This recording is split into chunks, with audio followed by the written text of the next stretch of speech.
Hello, everyone. Thank you so much for inviting me to participate in this important event. Today, I'm going to discuss with you about a very important issue. The main topic is about how digitalization improved the life of communities, remote communities, how it affected the social infrastructure, how it gave many new opportunities for all of us. And now we're going to start with this presentation. So if you want, I will just share a little bit about myself. My name is Niv Schwartz. For the past 13 years, I was engaging in international business. I've established a company in Hong Kong, in China, and I am from Israel. These advantages that I have by learning about different cultures has assisted me to learn about the social infrastructure, also in rural China, in India, and during my travels also in Latin America. So let's start with this person. How many of you know this person? I'm sure that many of you know him. His name is Kabi Lame. He is one of the most famous influencers now online. He is ranked as number 2 in the TikTok most famous artist. He's an artist. Why are we talking about Kabi? Kabi is an immigrant. He moved from Senegal to Italy. During the beginning of COVID, he lost his job. And as a result, he started making these videos at home. He was living with his parents because he couldn't afford his own apartment. So his parents were like mocking him. Why are you doing these stupid videos about nonsense? But he was stubborn, he was persistent, and as a result, our Kabi now is worth over $2 million. I think what we can learn about this is the power of social media and how incredible this period of time that we are now can actually influence every ambitious and talented person in the world. Now, coming back to the topics that we will discuss today, we will start with talking about social mobility, how people from rural communities, from lower social economic status can actually evolve and build their businesses, build their own personal brand, and of course, improve their expertise. We will also talk about the new ecosystems that emerged. We're going to talk about the social impact that corporates have to embrace and how it will also affect each one of us. And we will finalize with a very nice conclusion that will give everyone precious insights about how they can improve their own personal and financial status. Let's talk about social mobility. These are the 5 A's of technology access. You know, in today's world, we constantly talk about the companies like Amazon and Meta and how they are have these, endless amount of money and resources and how they're only getting richer. But actually, we also owe them a very big favor. Now, they have also assisted us to build a new ecosystem to make drop shipping accessible if it's for any retailers or any traders. It's a very, very big hot thing that assisted people that they said, okay, I just want to earn some extra money, and eventually they turn into very big and prosperous businesses of managing online stores. Regarding Facebook, the social media has assisted pretty much every small business to have the access. It's a much lower threshold. You don't need a very big budget to promote yourself on television like 30 years ago. You can actually access, and you can also target your segmentation if it's according to your geographical location, or it can also be according to the field of interest. So these are actually the 5 A's that technology access is very, very important, because we know that nowadays, even in rural communities all around the world, it doesn't matter if it's in Brazil, if it's in India and China, we're actually utilizing technology to make communication accessible to all. We're doing it by satellite communication, and now there is many more developments by optical and other very, very advanced technologies and disruptive technologies that aim to improve the lives of all. Our next topic is going to be the new communities, the new ecosystems that were created in the past 10 years. If we go back in history, before the booming internet and digitalization improvements, for me to be based in one part of the world and hire someone in the other part of the world was pretty much risky. It would be very, very complex. It was pretty much from a compliance perspective, it would be impossible. But today, we've built communities. These communities assist me as a business owner to hire people remotely, and actually without even meeting them. I have to say that until today, I have hired maybe several dozens of freelancers around the world that I've never met. But with these platforms, such as Fiverr, Upwork, and freelancer.com, I was able to gain confidence that they will perform the job in a good way. They will be excellent for my needs. They will be get paid according to the compliance, and everyone are happy. And this is something that is really changing the economy as we know today. Especially now in the post-COVID-19 era, we can also see that more and more businesses tend to outsource the work, even if it's very famous. It can be the unicorn startups. They also have remote offshore teams for development. They hire experts around the world. So actually, we created a very great online community of talents. And this is a great opportunity for all of us. So let's also talk about how these freelancers, how the offshore talents are being paid. I just took 3 examples of very famous companies that are actually taking care of the salary slip for employees that are being found offshore. For me, if I'm based in New York and I want to hire someone in Mexico, at the moment I need to register a company in Mexico. I need to find a lawyer. I need to find an accountant. I need to make sure that all of the financial compliance with banking, etc., is settled. Otherwise, I won't be able to hire him. But today, thanks to the development of the technology, we're able to do so. Actually, it's easy, just like surfing the web. You just hire people. They're getting paid with low commissions and the processing fee, and it's great.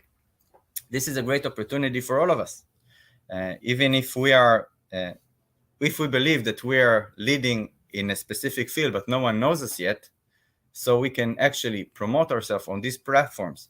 We can promote ourselves if we're, let's say, video editors, if we're content writers, if we're interpreters, we do translations, we do graphics.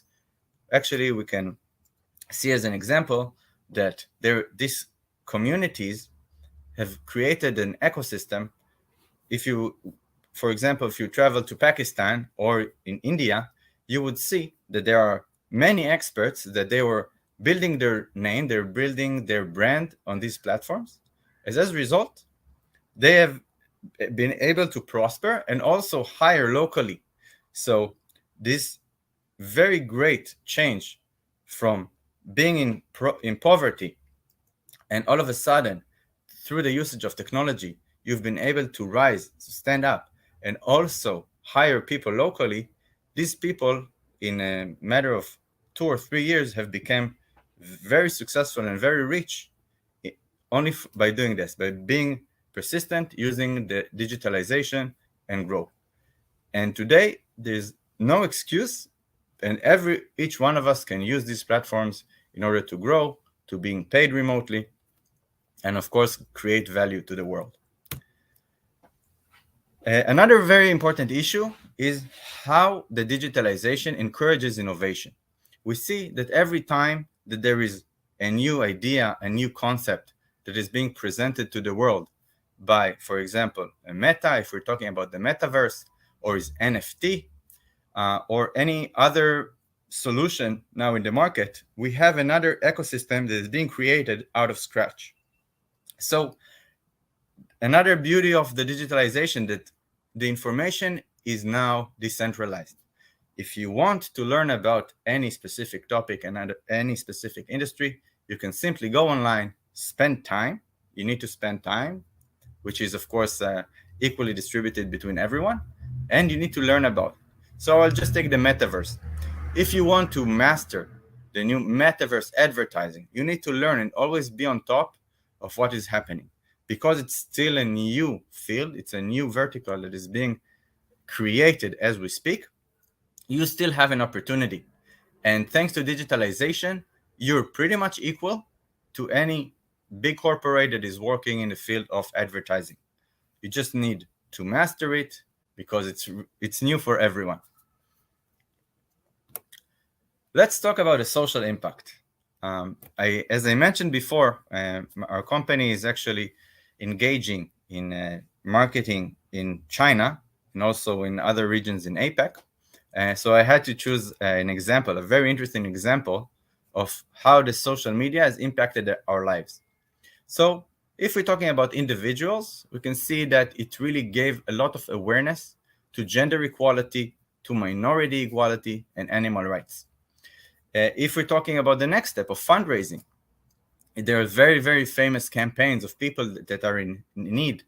If it's after any earthquake, people that lost their houses, it can be floods, and people gather together. And I know that many of our viewers are come from different regions in the world, and we all have this sense of humanity of helping people in need. So I know that people gather around and help each other when times are bad. And let's talk a little bit more about small businesses. As I said, the threshold of advertising is much lower now. You can have a Facebook promotion campaign for several dollars and create more awareness.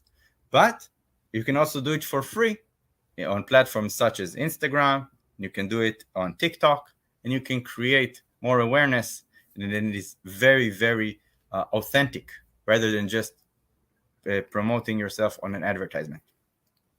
So as I promised, a very interesting, I will not tell you who she is. This is, I'm sure that not many of you recognize her, but if you got a chance to see a very, very famous video blogger on YouTube from China, her name is Li Zixi. Li Zixi is a farmer. She came from the countryside of China, from not so, I would say, lucky family, and she started a video blog about her daily life, how she cooks, how she goes to the field and she gets the crops, and she's handling all of their day chores. And for many people in the West, it was a great opportunity for kind of an escapism after a hard day at work. Doesn't matter if I'm doing finance in New York or I'm an engineer in Germany, I would go online and I would follow her blog. It would give me 5, 10, 20 minutes a day of just relaxation and see another side of the world. She became so famous that an agency took her under her custody, and then they started promoting her also in China. And we will talk about her impact in a few more seconds. In order for you to understand, I prepared a 1-minute clip so I can show you, and you will understand about the beauty in her videos. So here it is. You can see very authentic. As you can see, the quality of the shooting is very, very good because this is after she became famous. But this is a video how she's taking the sugar cane and she's making sugar at home in a very traditional method. And you see that she's harnessing all of her, I would say, dollar resources. But this is something that is very unique because most of the modern world, we do not know how this process is being done. This is not something that we encounter on a daily basis. So this great example, how you can start from nothing as a farmer, and then you can grow and you become very, very famous. All right, so let's talk about the impact she had. After she became famous, farmers became much more proud about their work. They felt that it's a pride to share how they're feeding rather than feeling that they are in a lower economic position comparing to people that live in the cities. And then another ecosystem was born. They were starting to sell directly to the people from a village in Yunnan. They started selling directly to the rich people in Shanghai with a very high margin. So they have also became more prosperous. They came in a much better position, and their business has thrived just with the power of digitalization. In my eyes, this is amazing. If you don't recognize the logo of Weibo, Weibo is the Chinese Twitter. It has about 575 million monthly active users. That's quite a lot, but there are much stronger platforms in China nowadays. Also, how digitalization impacts the farming technology. So, from my experience and working with global companies in the field of agriculture technology, I have seen that the usage of drones can really make the lives of farmers simple. Usage of big data, using satellite, using GPS. You can very easily realize when there are maybe floods coming or heavy rain or diseases for the plants, of course, and you can actually earn more money by usage of technology, be more efficient, and save time. And now, my favorite topic, we will talk about the social responsibility, or in initials, it's CSR. Corporate social responsibility is a very, very big thing in the past 10 years. It can also be said as ESG. ESG is another, I would say, a more broad term that is actually kind of assessing the policies of companies of not being here only for profit, but also know that their growth is part of being giving contribution to the community, to the environment, and to the society. So every multinational company has it. It doesn't matter if it's Shell, it doesn't matter if it's Google or Microsoft or Intel. But unfortunately, in smaller companies, in small and medium businesses, it's not so common, or maybe not in such a systematic way. And I heard a very interesting lecture of Tony Robbins that I'm sure most of you know, that he said that even in the time that he didn't have nothing and he was not so successful as he is today, he said that no matter what, you need to learn how to give in order to get. And I embraced it, and I've also implemented this very important policy in our company. And I know it, besides the benefits of improving and boosting the brand image and attracting more personnel and talents and attracting more consumers, but it really changed, it really made an impact on the world. So we're a small team, we're only 12 employees worldwide and growing, of course, but we have done a lot of things that are relatively, I would say, impressive. For example, in 2016, we've planted over 1,500 trees after a very big forest fire. We're actively supporting 6 nonprofits, which means that out of every 10% of our profits go directly to these nonprofit organizations, and we're promoting animal welfare, and we're promoting assistance for people that are in need. And our team is a majority of women. Actually, we're a minority. The guys are a minority here. And we have a diversified team, people with all walks of life. And this is the beauty of being a global company, that we don't only hire, let's say, white American male. We hire people from all around the world. And this is what I think makes our company special. What are the key takeaways from our incredible speech today? So I think what we can all learn from that is that in today's world, if you're talented, if you're, I would say, persistent, you can succeed. And we saw these examples of a farmer from China or an immigrant that just recently moved to Italy. If you're very devoted and you know that you're giving value, in the end of the day, the global community will embrace you. The second one is the skill set that is needed is changing. If 30 years ago, your mother would tell you, go be a lawyer or go be a doctor or go be an accountant, which are important until today.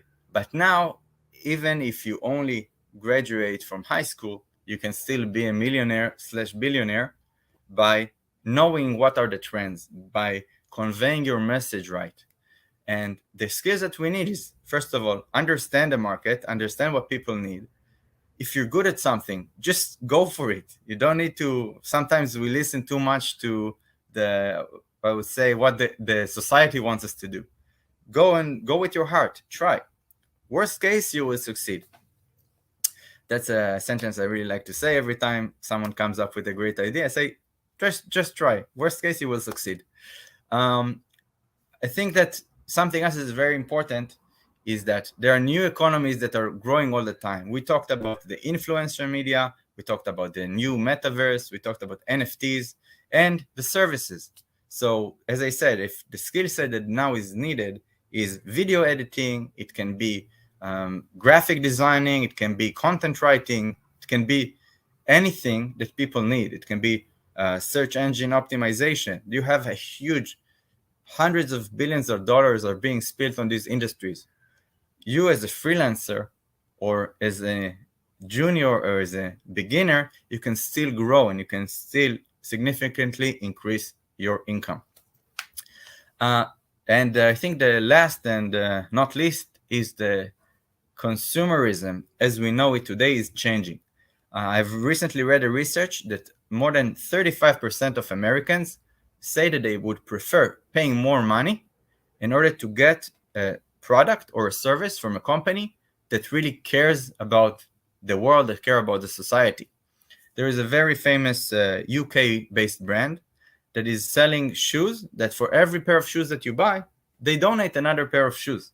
And I think that in 2 years of their first operation, they've increased, they got to a sales of somewhere around 1 billion pounds of sale, this is incredible. And I think we can also think how we can do it in our communities and kind of having, the concept of karma.